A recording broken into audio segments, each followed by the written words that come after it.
امیر اہل سنت کی بارگاہ میں ناروے اوسلو سے کچھ سوالات لے کر حاضر ہوا ہوں. اس وقت ہم ٹریول پر ہیں اور نماز کا وقت ہو گیا ہے.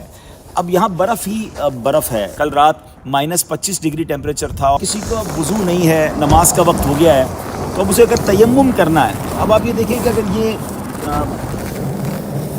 برف جتنی بھی ہٹا لیں تو زمین تو نہیں ملتی ہے, تو کہاں تک اس کو ہٹانا ہوگا, اور تیمم کیا برف سے بھی تیمم ہو سکتا ہے؟ اچھا, اگر یہ جیسے اینٹ ہمیں مل گئی ہے تو کیا یہ زمین سے تو اوپر ہے, لیکن کیا اس پر تیمم ہو سکتا ہے یا برف سے زمین کو نکالنا ہوگا؟ اور اگر کسی ایسی جگہ پر ہے جہاں ایسی کوئی اینٹ وغیرہ یا کوئی ایسی چیز بھی نہ ہو تو پھر تیمم کیسے ہو سکتا ہے؟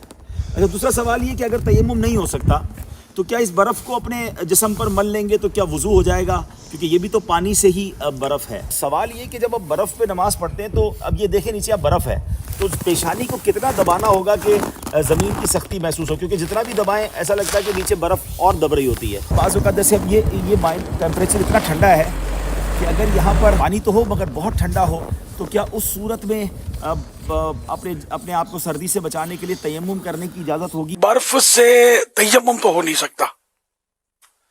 اب اگر پانی نہیں ہے تو پانی پینے کا تو ہوگا نا آپ کے پاس, تو اندر میں تو اس میں وضو کر لیا جائے.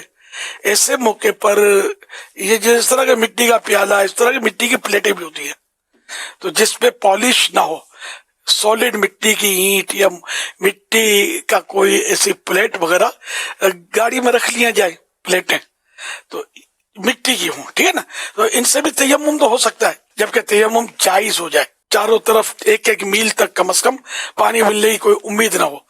پانی ہو بھی کسی کے پاس تو وہ نہیں دیتا, یا دشمن کا قبضہ ہے یا درندہ ہے کہ پانی کے لیے جائیں گے تو وہ حملہ کر دے گا وغیرہ, کوئی بھی ایسی مجبوری ہو, یا اتنی ٹھنڈک ہے پانی میں کہ پانی نقصان پہنچائے گا.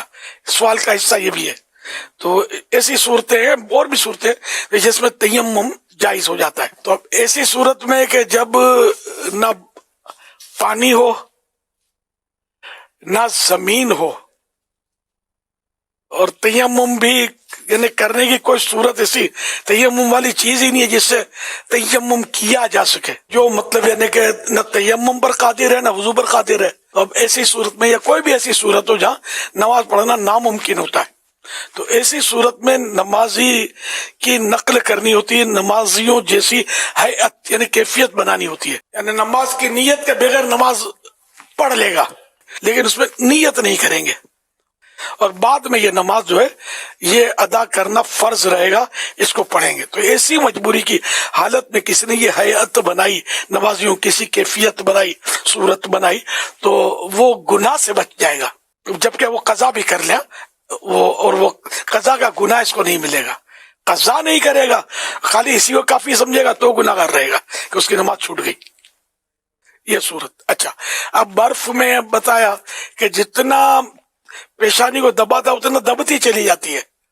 اگر واقعی سے کیفیت ہے تو پھر سجدہ تو ہوگا نہیں, جب سجدہ نہیں ہوگا تو نماز نہیں ہوگی. برفانی علاقے والوں کو تو کوئی لکڑی کا پھٹا رکھنا چاہیے یار, تو جو مطلب سخت ہو اس کو بچھا کر اس پر سجدہ کرے تو وہ سارا اس زمین میں ذرا دسے گا نہیں. کھانے کی, پینے کی, پہننے کی, اوڑھنے کی کئی چیزیں گاڑی میں رکھی ہوں گی, تو اس طرح نماز میں کام آنے والی چیزیں بھی رکھی جائیں.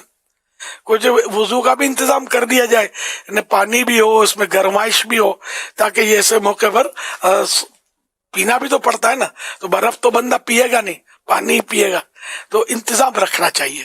اپنے لیے یہ مشورتاً عرض ہے. آپ کی تمام تر تفصیلات میں مجھے نماز کی جو امپورٹنس کا پتہ چلا نا, وہ اپنی مثال آپ ہے. اس سے کتنا پیارا میسج گیا کہ نماز تو پڑھنی ہے نا, اور نماز پڑھنے کا اہتمام ہونا ہی چاہیے, نماز چھوڑنی نہیں ہے. فیضان نماز, فیضان نماز.